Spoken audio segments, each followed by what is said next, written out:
어느 기술자의 엄지손가락, 잘려나간 엄지손가락. 헤더리 씨의 엄지손가락 사건과 워버튼 대령의 사건은 내게 다른 사건들보다 더욱 특별하게 기억된다. 그 이유는 홈스가 해결한 수많은 사건 가운데 내가 그에게 직접 소개해 준 것은 이 두 건뿐이기 때문이다. 두 사건 가운데 아마도 워버튼 대령 사건이 복잡하고 규모도 커서 까다로운 사건일수록 흥미를 느끼는 홈스에게는 더 의미가 있었을 것이다. 헤더리 씨 사건은 기이한 발단과 전혀 예기치 못한 진행 과정으로 인해 사건 해결 과정에서 논리적이고 체계적인 추리를 즐기는 홈스에게는 평이한 사건이었을지도 모른다. 그러나 색다른 사건을 접하고 싶어하는 독자들을 고려할 때 워버튼 대령의 사건보다 헤더리 씨 사건을 기록할 가치가 더 크다고 생각한다. 신문사들이 예전에 이 사건을 몇 차례 기사화했으므로 아마 어렴풋하게나마 기억하는 사람도 있을 것이다. 하지만 이런 종류의 사건이라면 흔히 그렇듯 사건의 진상을 밝히기에는 터무니없이 적은 지면을 할애받아 간략하게 소개되었을 뿐이다. 그러므로 갖가지 사건이 시간 순서에 따라 펼쳐지고 단서가 발견될 때마다 진실에 한 발씩 다가서며 이러한 전개 과정을 거쳐 얽혀있던 수수께끼가 조금씩 풀려나가고 회고록의 짧은 기사에 비해 사건의 전모를 알리는 데 효과적이다. 사건이 발생한 지 2년이나 지났지만 그때 받았던 깊은 인상은 아직도 선명하게 남아있다. 내가 이야기하려는 사건은 1889년 여름에 일어났다. 그 무렵은 내가 막 결혼을 하고 개인 병원을 열었을 때이다. 자연스럽게 베이커가 하숙집에 홈스를 남겨두고 떠나게 되었지만 그 후로도 나는 그를 자주 찾아갔으며 가끔은 그가 우리 부부를 찾아오도록 설득하기도 했다. 내 병원은 작았지만 찾아오는 환자가 차츰 늘어났다. 병원이 패딩턴역 바로 옆에 자리하고 있었으므로 단골 환자 중에는 영무원도 많았다. 그 가운데 오랫동안 고질병에 시달려 오던 한 남자는 내 치료를 받고 씻은 듯이 회복되었다. 그러자 그가 나에 대해 여기저기 소문을 내주는 한편 자기 주변에 환자가 생기면 내가 왕진을 가도록 소개하기도 했다. 어느 날 아침 하녀가 방문을 두드리는 소리에 잠이 깼다. 시계를 보니 아직 7시 전이었다. 패딩턴 역에서 온 두 남자가 진찰실에서 기다리고 있다는 것이다. 그동안의 경험을 통해 철도 사고는 심각한 부상을 남긴다는 사실을 잘 알고 있었기에 서둘러 옷을 갈아입고 아래층으로 내려갔다. 환자 대기실에는 우리 병원에 대해 소문을 내고 다니는 그 영무원이 있었다. 그는 나를 보더니 진찰실 문을 쾅 닫았다. 안에 있습니다. 그가 팔을 뻗어 진찰실 문을 가리키며 나지막한 목소리로 말했다. 뭐 심각한 것 같진 않습니다. 진료실에 대체 누가 있나요? 그의 별난 행동이 마치 진찰실에 야수라도 잡아놓은 듯 보여 그렇게 물었다. 이 병원에 처음 온 환자입니다. 내가 직접 데리고 와야 할 것 같아서요. 그렇지 않으면 아마 도중에 도망갔을 겁니다. 어쨌든 그를 살아있는 채로 데려왔습니다. 그럼 선생님 이만 가보겠습니다. 나도 할 일이 많은 사람이니까요. 환자를 데리고 온 영무원은 내가 인사를 하기도 전에 재빨리 나가버렸다. 진찰실 문을 조심스레 열고 들어가 보니 트위드 양복을 단정하게 입은 젊은 신사가 책상 앞에 앉아 있었다. 책상 위에는 부드러운 천으로 만든 모자가 놓여 있었다. 그는 한 손에 손수건을 감고 있었는데 거기서 피가 붉게 배어 나와 있었다. 그는 25살이 채 안 되어 보였는데 남자답게 생긴 얼굴은 핏기 하나 없이 초췌했다. 심한 정신적 충격을 받았는지 거의 패닉 상태라는 것을 알 수 있었다. 병원이 문을 열기도 전에 불쑥 찾아와 죄송합니다. 청년이 천천히 입을 열었다. 하지만 지난밤 저는 큰 사고를 당했습니다. 아침에 패딩턴 역에 도착해서 병원을 찾았더니 어떤 친절한 분이 여기까지 데려다 주셨지요. 하녀에게 명함을 건넸는데 저쪽 탁자 위에 올려놓더군요. 나는 명함을 소리내어 읽었다. 빅터 헤더리, 수력기사. 많이 기다려셨다면 미안합니다. 나는 진찰 의자에 앉으며 말했다. 밤차를 타고 오셨겠군요. 무척 지루하고 답답하셨지요? 지난밤은 그리 지루하지 않았습니다. 이런 일을 겪었으니까요. 청년은 손수건으로 칭칭 감은 한쪽 손을 들어 보이더니 갑자기 웃기 시작했다. 성악가의 노래처럼 우렁차고 높은 소리였다. 그는 허리를 한껏 젖히더니 어깨를 들썩이며 숨이 넘어갈 듯 웃어댔다. 나는 그가 심각하게 병적인 정신 상태임을 직감했다. 이제 그만 진정하세요. 그를 달래듯 말하고 컵에 찬물을 따라 마시게 했다. 그러나 효과는 없었다. 이것은 강인한 정신력으로 위기를 견딘 사람이 긴장이 풀렸을 때 흔히 겪는 신경질적인 발작 증상이었다. 잠시 후 그는 원래의 침착한 모습으로 돌아왔으나 기진맥진한 듯 얼굴이 새하얘졌다. 이런 모습을 보여 죄송합니다. 청년이 가쁘게 숨을 몰아쉬었다. 괜찮습니다. 자, 이걸 좀 마셔요. 물에 브랜디를 조금 섞어 건넸다. 잠시 후 그의 얼굴에 혈색이 돌아오기 시작했다. 기분이 좀 나아졌습니다. 그가 말했다. 선생님, 이제 엄지손가락이 있던 자리를 한번 봐주십시오. 그는 손수건을 풀더니 손을 내밀었다. 그러자 심한 부상을 보는데 단련이 된 나는 나 같은 의사도 절로 몸소리쳐지는 상처가 드러났다. 내 손가락 옆, 그러니까 엄지손가락이 있어야 할 곳은 섬뜩하도록 새빨갰다. 엄지손가락이 뿌리부터 바짝 잘리거나 찢겨나갔는지 스펀지처럼 송송 구멍이 뚫린 조직이 다 드러나 있었다. 세상에, 끔찍하군. 나도 모르게 외쳤다. 심각한 상처입니다. 출혈이 심했겠군요. 맞습니다. 이 일을 당했을 때 저는 한참 동안 정신을 잃고 쓰러져 있었습니다. 얼마 후 의식이 돌아왔지만 피가 좀처럼 멈추지 않아 손목을 손수건으로 동여매고 작은 나뭇가지를 댔습니다. 훌륭한 응급처치입니다. 외과 의사 못지않은 실력입니다. 출혈도 일종의 수력학 문제이니 제 전공과 통합니다. 엄지손가락이 무겁고 날이 선 칼로 단번에 잘렸습니다. 나는 상처를 자세히 들여다보았다. 고기를 써는 칼 같았습니다, 선생님. 사고가 났나 보군요. 아닙니다. 누가 일부러 잘라낸 겁니까? 맞아요. 하마터면 죽을 뻔했습니다. 정말 믿을 수 없는 일이군요. 상처를 깨끗하게 닦아내고 약을 바른 다음 거즈를 대고 석탄산으로 소독한 붕대를 감았다. 환자는 말없이 의자에 몸을 기댄 채 고통을 참아냈는데 가끔 입술을 꽉 깨무는 것으로 그 통증을 짐작할 따름이었다. 자, 치료가 끝났습니다. 기분은 좀 어떻습니까? 나는 붕대와 거즈 등을 정리하며 물었다. 아주 좋아졌습니다. 이제는 힘이 좀 납니다. 워낙 크게 놀랐으니까요. 그 이야기라면 하지 마시지요. 또 흥분하면 상처에 좋지 않습니다. 네, 알겠습니다. 경찰을 찾아가 이야기해야겠지요. 그런데 말입니다. 상처라는 확실한 증거가 없다면 경찰이 과연 제 말을 믿어줄지 의심스럽습니다.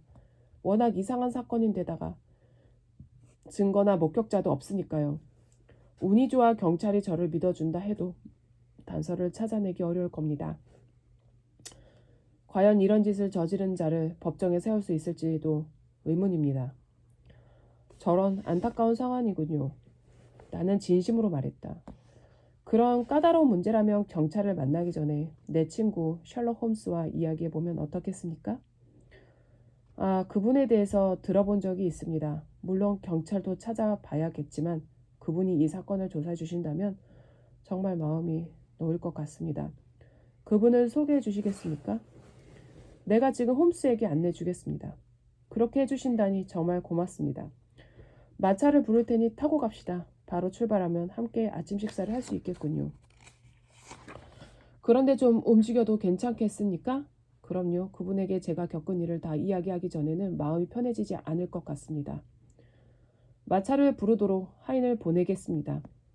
나는 하인을 불러 심부름을 보낸 후 위층으로 올라가 아내에게 간단히 설명을 했다. 5분 후 청년과 나는 이륜 마차를 타고 베이커가로 향했다. 이상한 거래. 홈스는 아침이면 늘 그렇듯이 편안한 실내복 차림으로 거실 소파에 앉아 타임스를 읽고 있었다. 입가에는 파이프가 물려 있었는데 아침이면 그는 전날 피운 담배 찌꺼기를 모아 벽난로 선반에서 잘 말린 것을 파이프에 꾹꾹 채워 넣었다. 평상시와 다름없이 부드럽고 친절한 홈스의 환대를 받은 다음 식탁에 둘러앉아 베이컨과 달걀로 간단하지만 훌륭한 식사를 했다. 식사가 끝나자 그는 청년을 소파에 편히 눕도록 한 후 머리맡에 푹신한 쿠션을 대주고 브랜디를 한 잔 권했다. 헤더리 씨, 당신이 충격적인 일을 겪었다는 걸 알고 있습니다. 홈스가 말했다. 부디 편안히 누워 안정을 취하십시오. 사건의 세세한 부분까지 이야기해 주셔야 하지만 힘들면 언제든 말을 멈추고 브랜디를 마시도록 하십시오. 그럼 기운이 날 겁니다. 배려에 감사드립니다. 왓슨 선생님의 치료를 받고 기운을 차렸는데 맛있는 아침 식사까지 먹으니 완전히 회복된 듯한 기분입니다. 바쁘신 분들의 시간을 뺏지 않도록 지금부터 사건에 대해 이야기하겠습니다. 홈스는 졸린 것처럼 눈을 반쯤 감고 커다란 안락 의자에 몸을 묻었다. 그런 표정과 자세는 홈스가 긴장하고 있다는 걸 감출 때마다 보이는 것이었다. 나도 홈스의 맞은편 의자에 앉아 청년의 기이한 이야기에 귀를 기울였다. 저에 대해 우선 말씀드릴 것은 양치는 이미 돌아가셨고 저는 아직 독신이라 런던에서 혼자 하숙을 하고 있다는 사실입니다.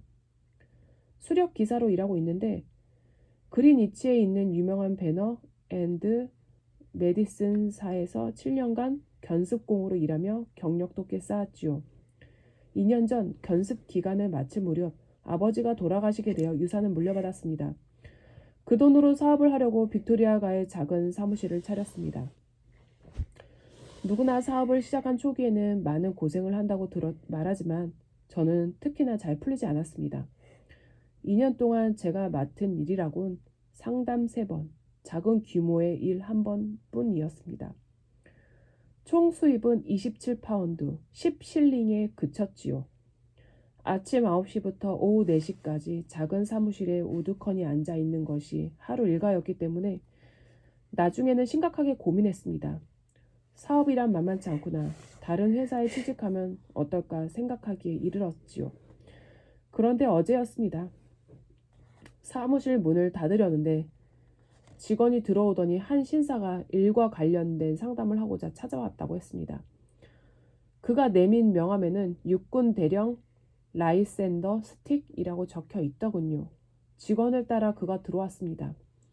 키는 조금 큰 편이었고 비쩍 마른 남자였는데 제가 이제껏 만난 사람 가운데 가장 마른 사람이었습니다. 뾰족한 코와 턱이 두드러진 얼굴이었는데 볼에는 살이 전혀 없어 광대뼈 윤곽이 그대로 드러나 보였습니다. 하지만 마른 것은 체질 때문인 듯 그는 무척 건강해 보였지요. 생기 넘치는 눈빛, 힘찬 걸음걸이, 그리고 당당한 태도가 그 증거였습니다. 수수하지만 깔끔한 옷차림이었고 40살쯤 되어 보였습니다. 헤더리 씨? 그는 딱딱한 독일식 억양이 느껴지는 말투로 물었습니다. 당신은 노련한 기술자이고 신중하고 입이 무거운 분이란 말을 듣고 찾아왔소. 칭찬을 들으니 기분이 좋긴 하더군요. 그러나 겸손한 태도로 정중히 인사했습니다. 실례지만 어떤 분이 저를 추천해 주셨습니까? 그건 중요하지 않소. 당신은 부모가 없고 독신이고 런던에서 혼자 산다고 들었는데 맞소? 네, 그렇습니다. 하지만 그것이 일과 어떻게 관계되는지 잘 모르겠군요. 제게 일을 의뢰하려고 오신 게 아닙니까? 그건 맞지만 특별한 이유가 있어 확인을 하려는 거요. 일 때문에 당신을 찾아왔지만 한 가지 조건이 있어. 이 일에 대해 반드시 비밀을 지켜야 한다는 조건이지 절대 비밀을 지켜야 하오. 그래서 가족이 있는 사람보다는 혼자 사는 사람을 찾고 있다오. 전 한 번 약속한 것은 무슨 일이 있어도 지킵니다. 말하는 동안에도 그는 눈동자를 이리저리 굴리며 저를 자세히 훑어봤는데 그렇게 불안스러워하고 경계하는 얼굴은 처음 봤습니다. 그럼 약속하는 거요? 한참 후에야 그가 말했습니다. 약속합니다. 그 약속은 지금부터 일을 모두 마친 후에도 유효하오. 이 일에 대해 결코 입을 열지 않겠다고 구두나 문서로 약속하시오. 비밀을 지키는 것이 이 일에서 가장 중요하니까. 분명히 약속할 수 있습니다. 그렇다면 좋소. 대령이 갑자기 의자에서 일어서더니 문을 향해 쏜살같이 달려가 문을 벌컥 열었습니다. 복도는 조용했습니다. 이제 됐소. 대령은 다시 의자에 앉으며 말했습니다. 대개 직원들이란 쓸데없는 호기심이 많아 엿듣기도 잘하지. 하지만 이제 마음 놓고 이야기하겠소. 그는 의자를 당겨 제 앞으로 바짝 다가와 앉았습니다. 그러더니 여전히 의심스러워하는 눈으로 제 얼굴을 뚫어지도록 바라보기만 했습니다. 저는 그 남자의 기이한 행동 때문에 당황스럽기도 하고 혐오감과 공포감마저 느꼈습니다. 모처럼 찾아온 손님을 놓치면 안 된다고 생각했지만 순간적으로 짜증스러운 마음을 드러내고 말았죠. 자, 이제 용건이나 말씀해 주시겠습니까? 더 이상은 시간을 낭비하고 싶지 않습니다. 저는 마지막 말을 주워 담고 싶었지만 이미 뱉어낸 말을 후회할 수밖에 없었지요. 하룻밤만 일해주면 되고 50기니를 주겠소. 그가 드디어 말했습니다. 네, 좋습니다. 하룻밤이라고는 했지만 사실 당신 같은 기술자라면 1시간만 일해도 충분할 거요. 작동하지 않는 수력 압착기를 살펴봐 주면 된다오. 어디가 잘못됐는지 알려주기만 하면 고치는 건 우리가 하지. 어떻게 생각하오? 일은 간단한데 보수가 많군요. 그렇소. 오늘 밤 막차로 와주면 좋겠는데 어떻습니까? 어디로 가면 됩니까? 버크셔의 아이포드, 옥스퍼드 주의 변두리 지역입니다. 레딩에서 10km 조금 넘을 거요. 패딩턴 역에서 막차를 타면 아이포드에 11시 15분쯤 도착할 수 있지. 알았습니다. 마차로 마중 나가겠소. 역에서 얼마나 더 가야 합니까? 우리는 외진 곳에서 살고 있어. 아이포드 역에서 10km 정도 더 들어가야 하오. 그렇다면 일을 마치고 기차로 바로 돌아올 수는 없겠군요. 하루 묵어야 할 것 같습니다. 침대는 준비할 수 있소. 너무 번거로운데 낮에 가면 안 될까요? 우린 기숙자를 밤늦게 부르는 것이 가장 좋다고 생각하오만 이런 불편함을 감안해서 보수를 책정한 것이오. 사실 당신처럼 이름 없는 젊은이에게는 과분한 보수지. 정 내키지 않는다면 거절해도 좋소. 저는 순간 50기니로 할 수 있는 일들을 생각해 보았습니다. 아닙니다. 하겠습니다. 제가 얼른 말했지요. 오늘 밤에 가겠습니다. 하지만 제가 할 일에 대해 좀 더 알고 싶습니다. 당연히 궁금하겠지. 비밀을 지켜달라고 강조했으니 당신이 이상하게 여길 만도 하오. 나도 설명도 없이 무턱대고 일을 맡길 생각은 없어. 그런데 우리 대화를 누가 엿듣고 있진 않나? 안심하셔도 좋습니다. 그럼 말하겠소. 탈색 작용이 있는 백토는 값도 매우 비싸고 영국에서는 두세 곳에서만 캐낼 수 있는 귀한 자원이지. 저도 알고 있습니다. 최근 나는 레딩에서 15km 정도 떨어진 곳에 아주 작은 땅을 샀소. 그런데 운 좋게도 그 땅에 백토층이 있다는 걸 알아낸 거요. 그러나 좀 더 자세히 알아본 결과 매장량은 보잘것없는 데다 단지 내 땅의 좌우로 펼쳐진 커다란 층을 연결하는 부분에 불과했소. 백토가 많이 매장된 땅이 이웃 사람의 소유라는 게 문제지. 그들은 자기 땅에 금광만큼이나 귀한 백토층이 있다는 것을 아직 모르오. 그들이 그 사실을 알아내기 전에 그 땅을 내가 살 수만 있다면 엄청난 부자가 되겠지만 유감스럽게도 지금 내게는 그럴 돈이 없다오. 고민만 하다가 가까운 친구에게 의논했더니 이웃들 모르게 내 땅에 있는 백토를 파내서 땅을 매입할 자금을 만들라고 권하더군. 그래서 얼마 전부터 그 작업을 해오고 있는데 작업 속도를 올리기 위해 수력 압착기를 설치했소. 그런데 이 압착기가 아까 말씀드렸다시피 말썽을 일으켜서 당신을 찾아왔소.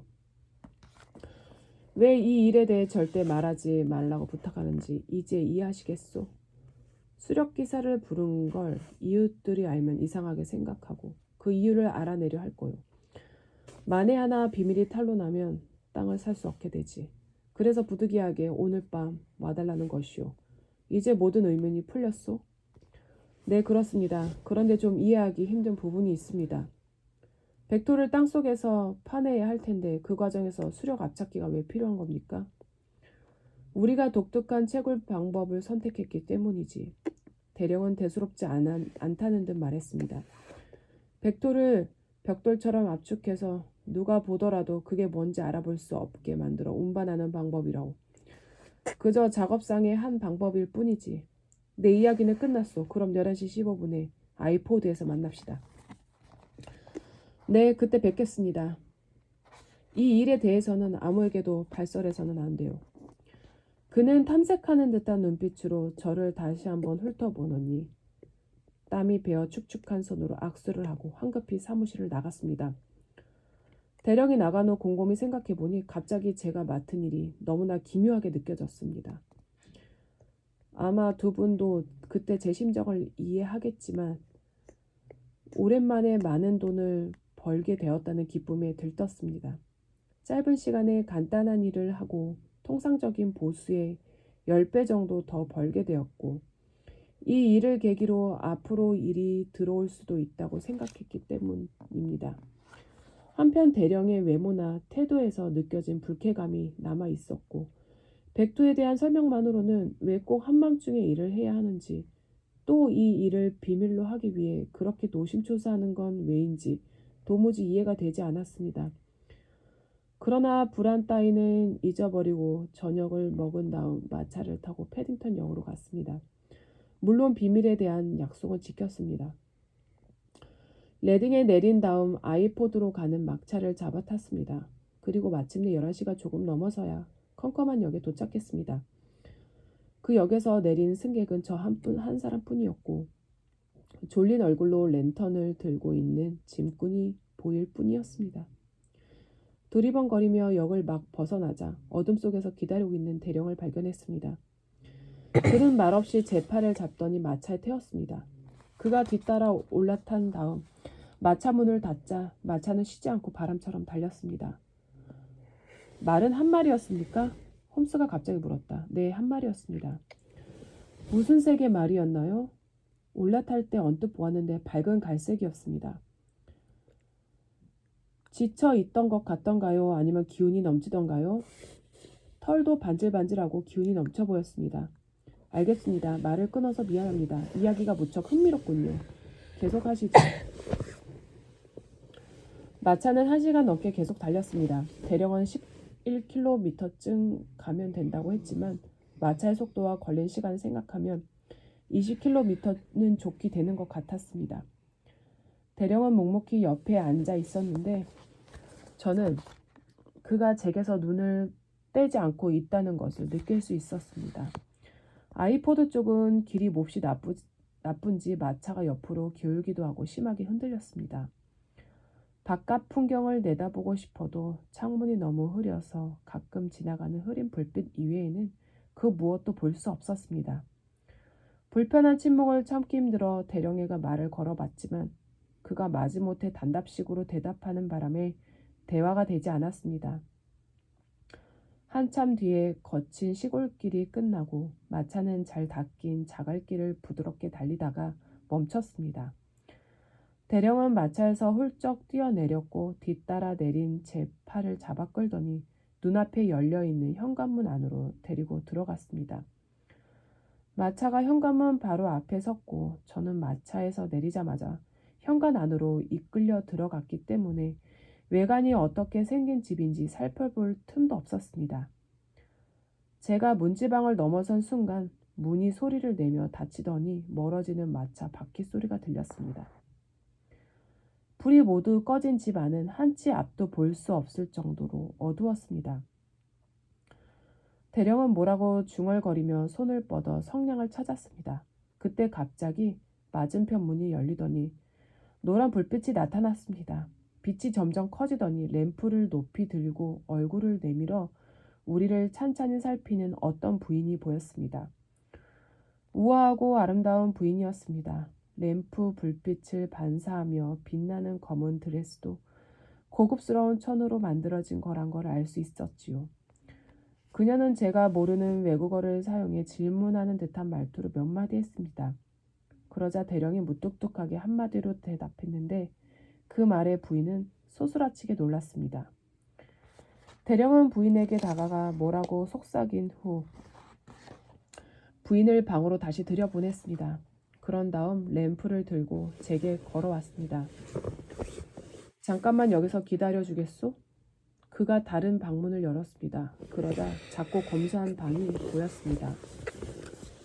방 한가운데 둥근 탁자 위에는 독일어 책 서너 권이 놓여 있었습니다.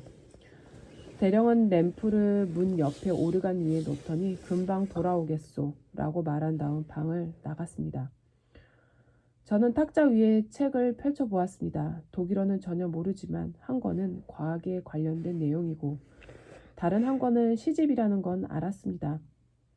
답답하기도 하고 바깥이 궁금해 창문을 보았지만 참나무로 만든 덧문이 닫혀있고 빗장까지 걸려 있었습니다. 사람이 사는 곳이라고 믿기 힘든 만큼 고요한 집이었습니다. 복도 어딘가에서 시계 바늘이 째깍거리는 작은 소리 말고는 아무 소리도 들리지 않아 마치 무덤 속에 있는 듯한 느낌이었습니다. 불안감이 서서히 커졌습니다. 이곳에 있는 독일인은 누구일까? 이렇게 외지고 조용한 곳에서 무엇을 하는 것일까? 여기는 어디일까? 마차에서의 느낌으로는 아이포드에서 20km쯤 떨어진 곳 같은데 그 방향이 동서남북 중 어디인지는 도저히 짐작할 수 없었습니다. 레딩이나 다른 도시가 금방 어딘가에 있을 테니 생각보다 아주 외진 시골은 아닐지도 모르겠지만 이렇게 조용하니 역시 외딴 곳일 수도 있다고 생각했습니다.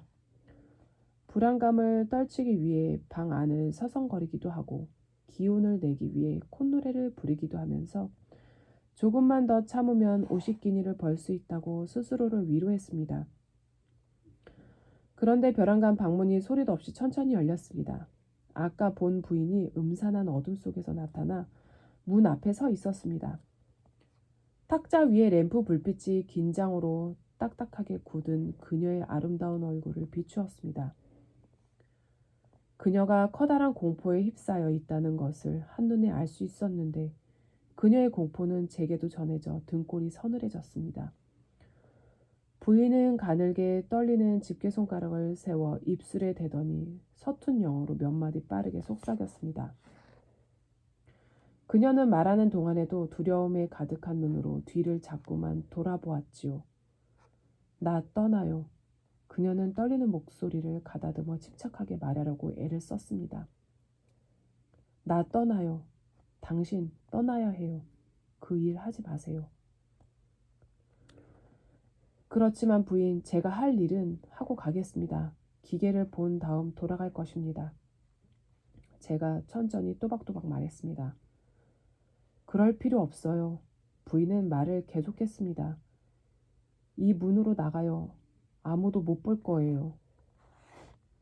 제가 난처하다는 표정으로 미소 지으며 고개를 젓자 부인은 단호한 얼굴로 방 안으로 들어오더니 두 손을 마주 잡았습니다. 그리고 이봐요, 정말 부탁이에요 하고 낮은 목소리로 말했습니다. 어서 가요. 지금 아니면 늦어요. 그러나 전 고집이 센 편이라 하지 말라는 일일수록 기어코 해내는 성격입니다. 불편하고 지루한 여행을 하고 낯선 곳에서 하룻밤 묵어야 하는데 50기니나 되는 큰 돈을 포기할 수는 없었습니다. 한밤중에 여기까지 왔는데 그만둔다는 건 있을 수 없다. 누군가의 추천으로 찾아온 의뢰인에게서 약속된 보수도 받지 않고 도망갈 이유는 없다.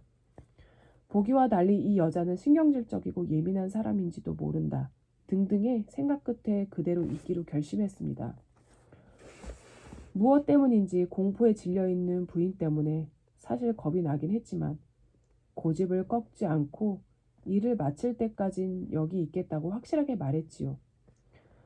부인이 다시 입을 열려고 하는데 머리 위에서 거칠게 문 닫는 소리가 나더니 계단을 내려오는 무거운 발소리가 들렸습니다.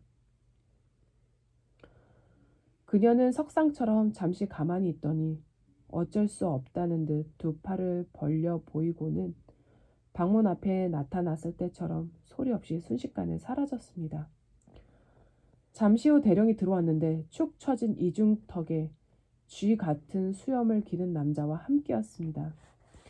대령은 키가 작고 뚱뚱한 그를 퍼거슨이라고 소개했습니다.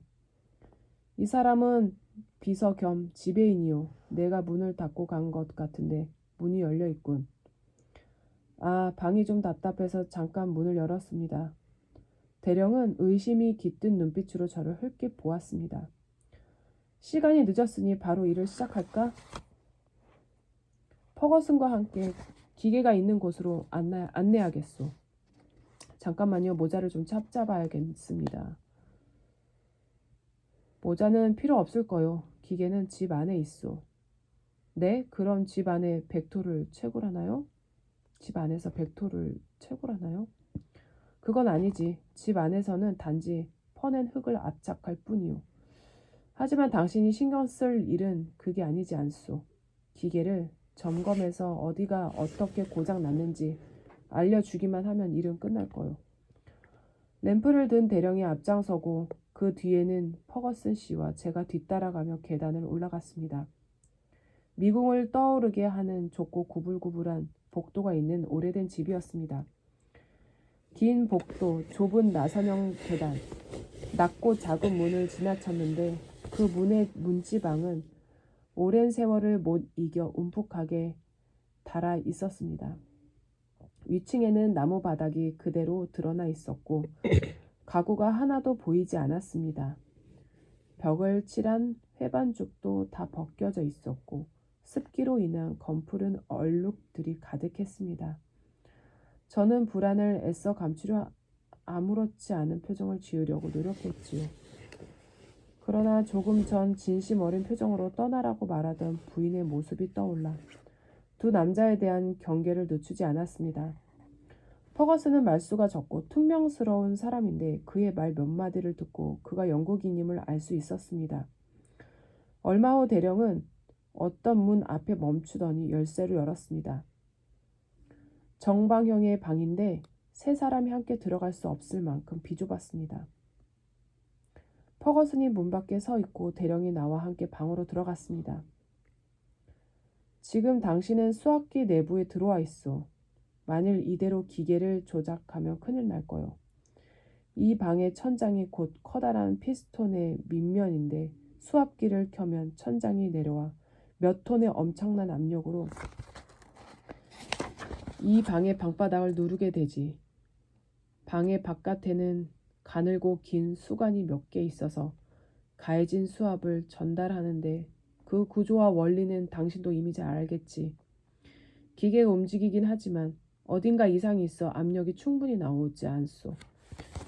기계를 자세히 조사해서 어디를 고쳐야 하는지 설명해 주시오. 저는 대령이 건넨 램프를 받아들고 기계를 면밀하게 조사했습니다. 매우 거대한 수력 압착기였는데 엄청난 압력이 나올 것 같았습니다. 그런데 방 바깥으로 나가 운전용 레버를 움직여 보니 쉬익 하고 바람 빠지는 소리가 났습니다. 어딘가에서 물이 새어 그 물이 실린더의 어느 곳에선가 역류하기 때문이었지요. 검사해 보니 구동축의 끝에 붙어있는 고무 밴드가 다 닳아 소켓 사이에 생긴 틈을 발견했습니다. 문제의 원인을 찾아냈기에 두 사람을 불러 말해주었습니다. 그들은 아주 진지한 얼굴로 설명을 들으며 메모를 하더니 어떻게 고쳐야 하는지도 물었지요. 전 기계에 대해 전혀 모르는 사람이라도 알아들을 수 있게끔 자세히 설명했습니다. 그런 다음 호기심 때문에 다시 압착기 내부로 들어가 자세히 보았습니다. 벡토에 대한 대령의 이야기가 모두 거짓이었음을 금방 알 수 있었습니다. 단순히 그런 목적을 위해 이렇게 강력한 힘을 내는 기계를 사용하는 사람은 없으니까요. 방의 벽은 나무판인데 바닥은 철판이었습니다. 좀 더 주의 깊게 보니까 바닥 전체에 얇은 금속 부스러기들이 깔려 있었습니다.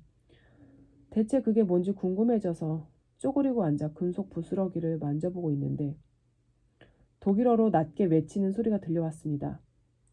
올려다보니 대령이 흙빛이 된 얼굴로 저를 무섭게 노려보고 있었습니다. 당신 지금 뭐 하는 거지? 그가 사납게 물었습니다. 저도 그가 거짓말을 했다는 사실에 화가 났습니다. 당신의 거짓말에 감탄하고 있었습니다. 이 기계의 용도를 정확하게 알려줬다면 좀 더 도움이 됐을지도 모릅니다. 말을 내뱉은 순간 저의 부주의함을 원망했습니다. 대령의 얼굴이 섬뜩하게 일그러지더니 눈이 번들거렸습니다. 무슨 기계인지 궁금한가? 그렇다면 이 기계의 용도를 직접 체험하도록 해주지. 그는 쟁 걸음으로 뒤를 물러나 방을 나가더니 작은 문을 닫고 얼른 열쇠를 돌려 잠갔습니다. 문손잡이를 힘껏 잡아당겼으나 꼼짝도 하지 않았습니다. 문을 아무리 발로 차고 밀어보아도 아무 소용없었지요. 이봐요, 제발 여기서 꺼내주세요. 정신없이 소리를 질렀습니다. 그 순간 정적을 깨고 어떤 소리가 들려와 저는 깜짝 놀랐습니다. 레버를 덜컥 당기는 소리, 물이 새는 사이드 실린더에 물이 지나가는 소리였습니다. 대령이 수압기를 작동시킨 거였지요. 램프는 아까 금속 부스러기를 살펴보려고 내려놓았던 곳에 그대로 있었습니다. 그 불빛에 검은 천장이 천천히 내려오는 모습이 보였지요. 어마어마한 압력으로 내려오는 천장이 곧 제 몸을 짓누를 것이고 납작하게 만들 거라는 사실을 너무나도 잘 알고 있었습니다.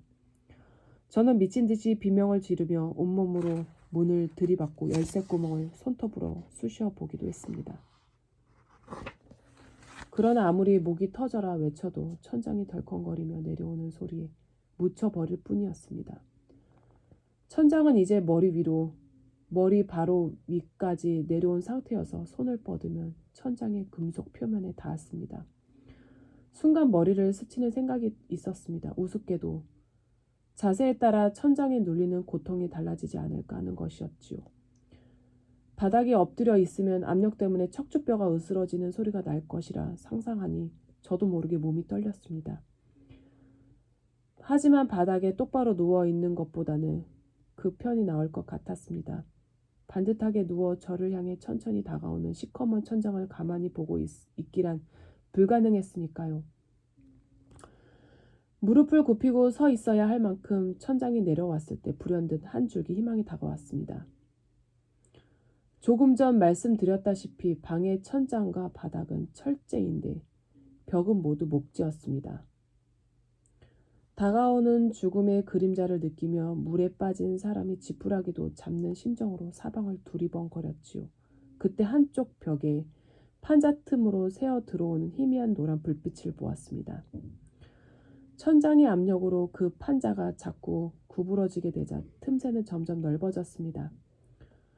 죽음이 눈앞에 다가오는 순간 뜻밖의 탈출구를 발견하다니 꿈만 같았습니다. 저는 사력을 다해 그 벽으로 몸을 던졌고 탈출에 성공했습니다.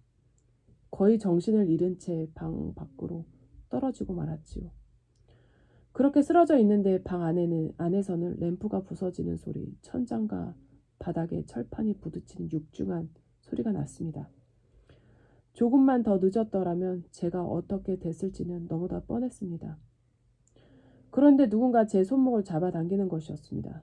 상황을 파악하기 위해 정신을 가다듬었습니다. 좁은 복도 바닥에 제가 널브러져 있고 한 여자가 옆에 서 있더군요. 그녀는 왼손으로 제 손목을 잡아당기고 오른손에는 촛불을 든 채 내려다보고 있었습니다. 고집스러운 제게 얼른 도망가라고 말해준 그 친절한 부인이었지요. 자, 이쪽으로. 곧 그들이 돌아와요. 당신이 없어졌다는 걸 금방 알아챘겠지요. 서둘러요. 빨리 따라와요. 그녀가 숨이 넘어갈 때 다급히 소리쳤습니다.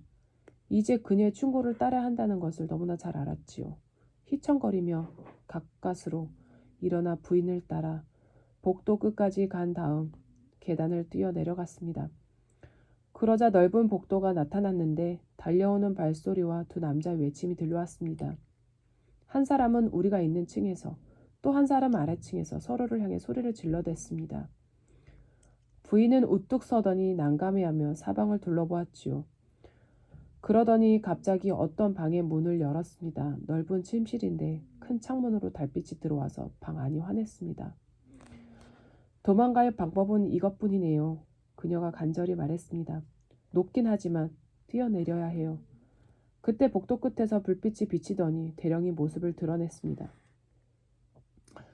한 손에는 램프, 다른 한 손에는 정육점에서나 쓸 법한 커다란 식칼을 들고 달려오는 모습이 정말 섬뜩했지요.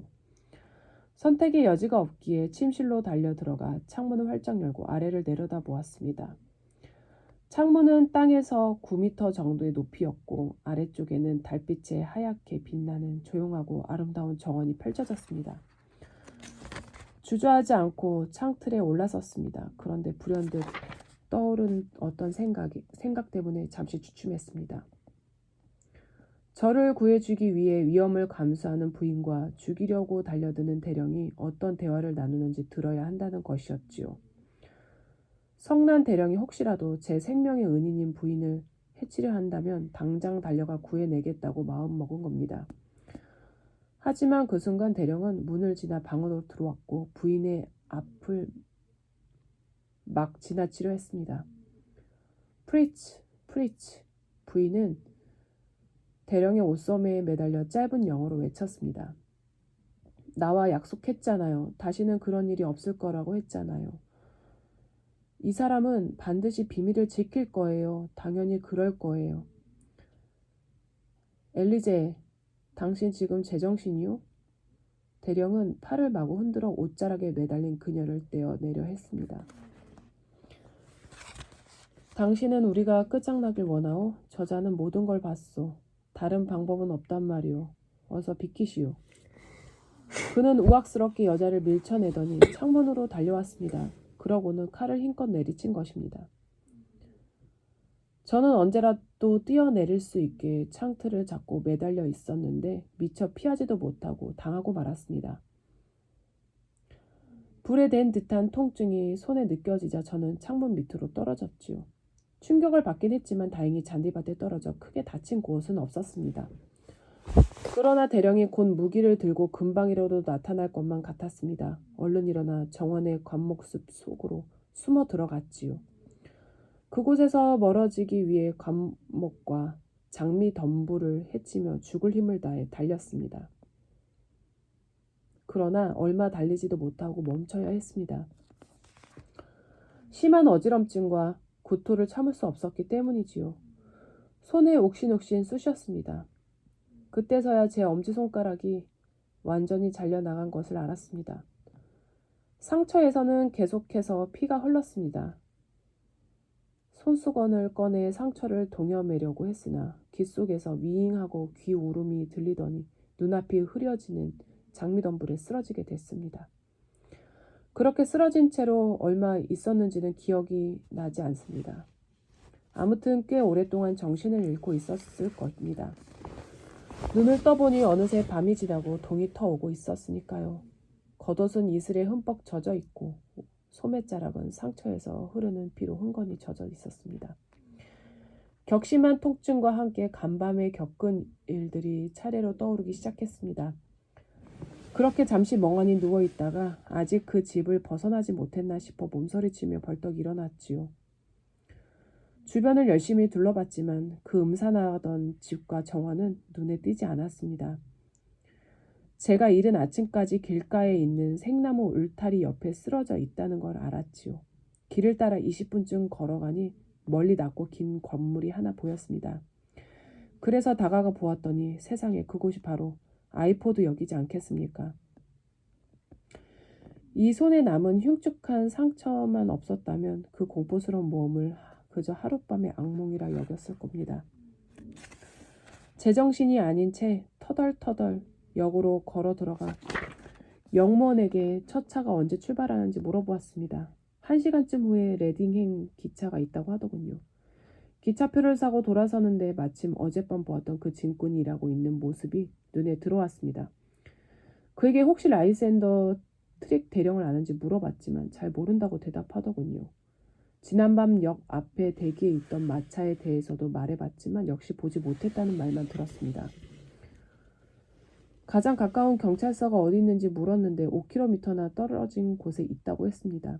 기진맥진한 상태로 5km를 걸어갈 수는 없었기에 런던으로 돌아가는 경찰을 찾아가기로 결정했습니다. 기차는 6시가 조금 넘어 런던에 도착했지요. 먼저 상처를 치료하려고 병원으로 갔더니 의사 선생님이 친절하게도 직접 홈스 씨에게 안내해 주신 겁니다. 홈스 씨가 이 사건을 해결해 주기를 바랍니다. 저는 지금도 뭐가 뭔지 하나도 모르겠습니다. 진실을 밝히기 위해서라면 무슨 일이든 다 하겠습니다. 위조화폐. 청년이 이야기를 끝내자 거실에는 잠깐 침묵이 흘렀다. 의자에서 몸을 일으킨 홈스가 서가 쪽으로 걸어가더니 두꺼운 스크랩북 하나를 꺼냈다. 헤더리 씨, 당신이 관심을 가질 만한 광고를 찾았습니다. 빠르게 페이지를 넘기던 홈스가 말했다. 1년 전 모든 신문에 기재됐던 광고인데 읽어보겠습니다. 실종. 이달 9일. 제레마이어 헤일링 26세. 수력기사. 밤 10시에 외출 나간 후 연락 두절. 끝까지 다 읽을 필요는 없겠지요? 이 광고 덕에 대령이 수압기를 점검한 날짜를 알 수 있군요. 맙소사, 이제야 그 부인이 한 말의 뜻을 알겠습니다.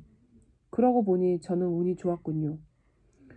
소파에 축 처져 있던 헤더리가 상체를 일으키며 부르짖었다. 당신 말이 맞습니다, 헤더리 씨. 스틱 대령은 잔인하기 짝이 없는 냉혈한입니다. 습격한 배의 승객은 하나도 살려두지 않는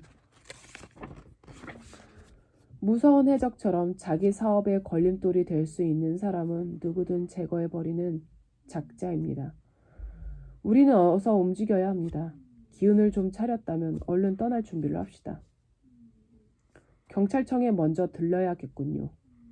3시간 후 우리는 버크셔에 있는 시골 마을로 가기 위해 레딩에서 기차를 탔다. 홈스와 수력기사, 경찰청의 브레스트리트 경감, 사복 형사, 그리고 나였다. 경감은 좌석에 앉자마자 커다란 지도를 펼쳐놓더니 컴퍼스를 이용해 아이포드를 중심으로 하는 원을 그렸다. 자, 보십시오. 마을을 중심점으로 잡고 지름이 30km 정도 되는 원을 그렸습니다. 우리가 찾는 장소는 이 원 둘레 근처에 있어야 합니다. 이 정도면 될까요, 헤더리 씨? 아마 그럴 겁니다. 마차로 적어도 1시간은 갔으니까요. 당신이 심한 부상을 입고 기절했을 때 그들이 당신을 사건 현장에서 옮겨놓기 위해 그만큼의 거리를 되돌아왔다고 추측하시지요? 네, 맞을 겁니다.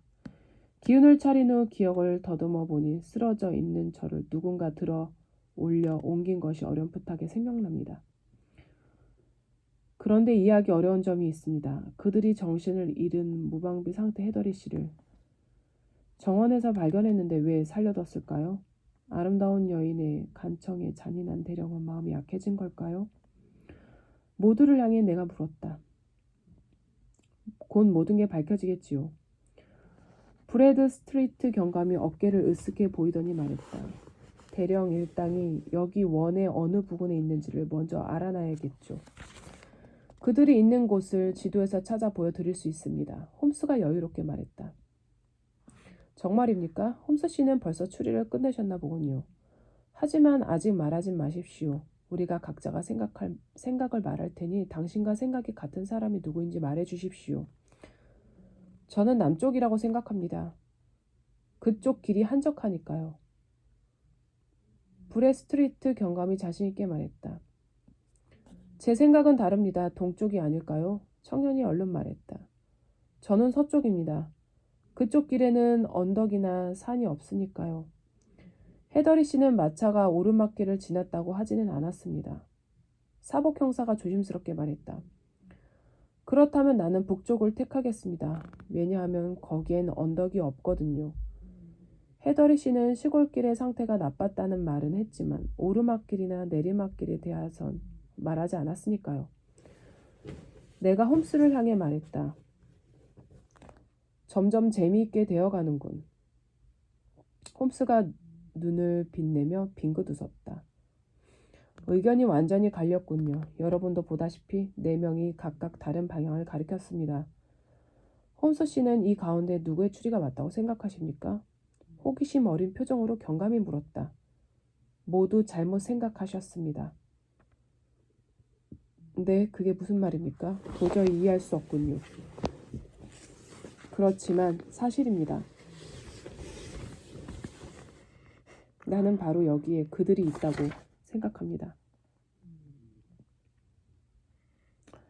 내 친구가 손가락으로 원의 중심을 가리켰다. 놈들은 틀림없이 이곳에 있을 겁니다. 하지만 마차가 쉬지 않고 1시간을 달렸습니다. 그건 똑똑히 기억납니다. 헤더리가 항변했다. 10km를 조금 넘게 갔다가 그대로 되돌아왔다면 어떻습니까? 헤더리 씨. 마차에 탈 때 말들을 봤는데 털에 윤이 나고 힘이 넘쳤다고 했지요. 울퉁불퉁한 길을 20km가 넘게 달려왔다면 불가능하지 않을까요? 홈스 씨 의견도 그럴듯합니다. 위치를 속이기 위해선 그 방법도 좋지요. 대령 일당은 그럴 만큼 충분히 교활하고 야비하니까요. 브레스트리트 경감이 심각한 얼굴로 말했다. 네, 경감의 말대로 꽤 교활한 놈들입니다. 그들은 미조화폐를 대량으로 만들고 있었습니다. 헤더리 씨가 본 기계는 은과 비슷한 합금을 제조하기 위한 거지요. 경찰 측에서도 위조화폐를 정교하게 만들어내는 일당이 있다는 사실은 이미 알고 있었습니다. 경감이 말했다. 위조범들은 반 크라운짜리 가짜 은화를 수천 개나 만들어 유통시켰습니다. 그들을 레딘까지 추적했는데 그만 흔적을 놓치고 말았지요. 추적망을 빠져나간 실력을 보니 어리숙한 놈들은 결코 아닙니다. 이제 드디어 하늘이 벌을 내려 그들을 잡아들이게 되나 봅니다. 하지만 경감의 예상은 보기 좋게 빗나가고 말았다. 그들 일당은 절대 순순히 체포될 놈들이 아니었다. 우리가 아이포드 역에 도착했을 때 근처의 작은 숲에서 시커먼 연기가 뭉클뭉클 솟아오르더니 그 일대를 먹구름처럼 온통 뒤덮고 있었다. 저런 불이 났나 보군요. 우리가 내린 후 기차가 다시 서서히 움직이기 시작할 때 브레스트리트 경감이 역장에게 물었다. 네, 맞습니다. 불이 언제 났습니까? 지난밤에 어떤 집에서 불이 났는데 불길이 빠르게 번져 근방의 나무들이 다 타버렸다고 합니다. 불이 난 집에는 누가 살고 있었습니까? 베커 의사입니다. 실례지만 그 의사는 삐쩍 마른 독일인이 맞습니까? 코가 길고 턱이 뾰족한 남자 말입니다. 헤더리가 갑자기 끼어들었다. 베커 의사가요? 역장은 소리 높여 웃었다. 그 반대입니다. 그는 영국인이며 이 근방에서 가장 풍채가 좋은 사람 중 한 명이지요. 아, 그 집에는 의사 말고도 외국인 환자가 있었는데 당신이 말하는 사람 아마 그 환자인 것 같군요. 그는 매일 한 끼도 제대로 먹지 않은 사람처럼 앙상했습니다. 역장이 말을 채 끝내기도 전에 우리는 연기가 피어오르는 방향으로 내달렸다. 작은 언덕에 올라서자 해벽칠을 한 하얗고 큰 집이 한 채 보였다. 창문마다 성난 불길이 높이 치솟고 있었는데 그 기세로 보니 정원의 소방 펌프 세대로는 지나기 어려울 것 같았다. 그래, 맞아. 이 집이에요. 이 집이라고요.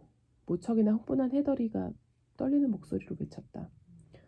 자갈을 촘촘하게 깔아 만든 마차길, 내가 쓰러졌던 장미 덤불, 뛰어내렸던 저기 저 창문. 의도한 건 아니지만 당신은 멋지게 복수를 했군요, 헤더리 씨.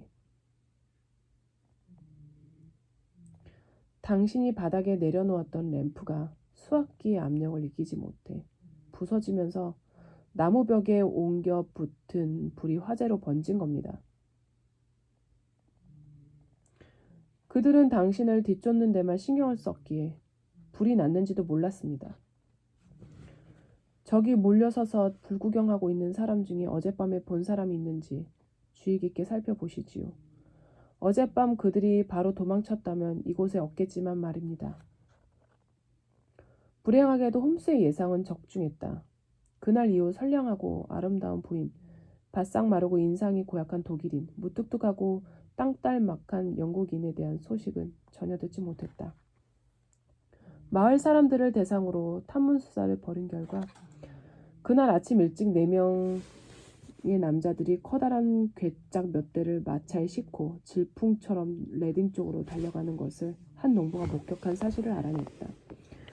그러나 더 이상의 단서는 찾을 수가 없었다. 홈스가 아무리 명석한 두뇌를 자랑한다 해도 단서가 발견되지 않으니 더 이상 수사를 진척시키는 것은 불가능했다. 간신히 불길을 잡은 후 소방수들은 집안의 이상한 기계를 보더니 매우 놀랐다. 하지만 3층의 침실 참틀가에서 잘린 지 얼마 안 된 엄지손가락을 발견했을 때는 더더욱 놀란 것 같았다. 소방수들이 소방 펌프를 쉬지 않고 가동한 덕분에 얼마 지나지 않아 불이 완전히 꺼졌다. 그러나 지붕이 허물어져 내리고 벽은 흔적도 없이 사라져 잿더미만 남았을 뿐이다. 가엾은 청년을 죽음의 문 앞에 이르게 한 수압기도 구부러진 원통과 쇠 파이프 몇 개만 겨우 남았을 뿐 본래의 모습은 전혀 짐작할 수 없게 전소되었다. 창고에서 많은 양의 니켈과 주석이 나왔지만 동전은 하나도 발견되지 않았다. 아침에 농부가 보았다는 큰 괴짝에 무엇이 들었는지 알 수 있었다. 정신을 잃고 정원에 쓰러졌던 수렵기사를 누가 어떻게 그날 아침 그가 깨어난 장소까지 운반했는가? 이 문제는 영원한 수수께끼로 남을 뻔했으나 이에 대한 답은 정원의 부드러운 흙이 제공해 주었다. 흙 위에는 두 사람의 발자국과 바퀴 자국이 뚜렷하게 남아있었다.